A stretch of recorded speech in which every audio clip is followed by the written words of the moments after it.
Déclaration politique du Front commun pour les Congo. Coordination provinciale du Tanganyika.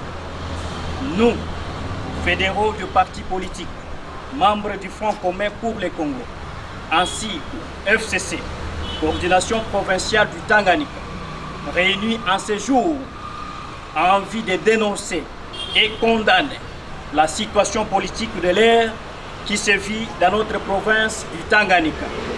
Qu'après les analyses de la situation politique de notre province, nous, fédéraux du FCC, souciés du bien-être de notre population, constatons avec amertume les comportements indésirables de certains politiciens sans position, ayant l'intention de vouloir déstabiliser les institutions tant nationales que provinciales, et c'est en violation de la Constitution et des lois de notre pays. À cet effet, nous, fédéraux du FCC Tanganyika, tenons à fixer l'opinion internationale, nationale, provinciale et locale à travers la présente déclaration politique et condamnons par la même occasion, avec la dernière énergie, ce qui suit. 1. La déstabilisation des institutions provinciales. 2. La fabrication d'un nouveau sceau de l'Assemblée provinciale par le rapporteur à l'insu de tous les membres du bureau. 3. La fermeture de l'Assemblée provinciale du Tanganyika de manière irrégulière et illégale par le rapporteur en complicité avec la police, l'ANR et les FARDC. 4.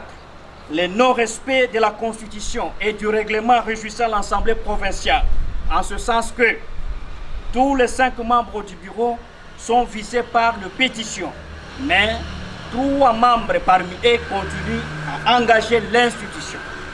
5. L'arrestation arbitraire des députés du FCC dans la salle de plénière, qui, du reste, est inviolable, conformément à l'article 8 du règlement intérieur. 6.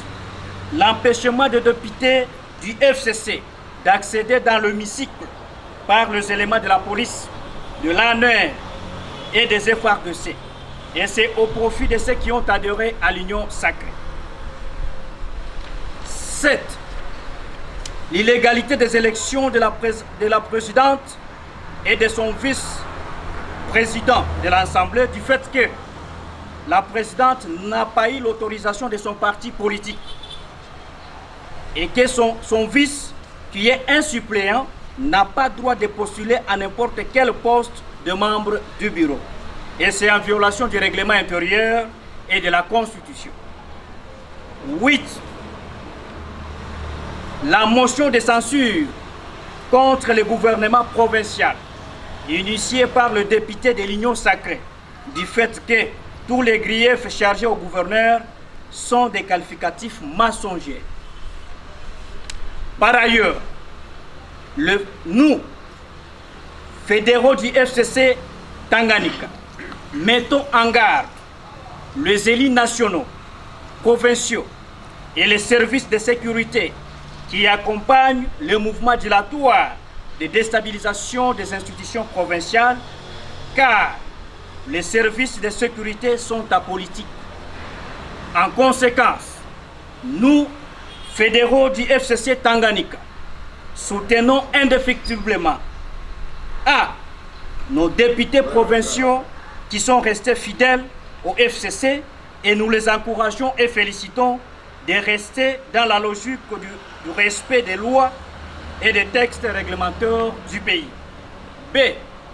Soutenons indéfectiblement son Excellence, Monsieur le gouverneur de la province du Tanganyika, Zoé Kabila Mwanzambala, qui incarne la vision du développement de notre chère province à travers ses actions concrètes. C.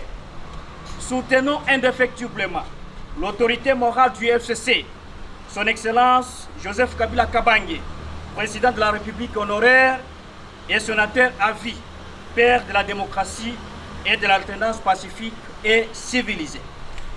Pour terminer, nous, fédéraux du FCC Tanganyika, saluons le message du chef de l'État, son Excellence Félix-Antoine Tshisekedi Tshilombo, qui condamne la déstabilisation des institutions provinciales par les débauchages politiques afin de s'accrocher au pouvoir de manière tumultuaire. Et lui demandons en outre de bien vouloir veiller sur le respect de la Constitution de la République pour le bon fonctionnement des institutions à tous les niveaux. Ainsi fait à Kalemi, le 6 mai 2021, pour la coordination provinciale du FCC Tanganyika, les fédéraux de partis politiques. Je dis et je vous remercie.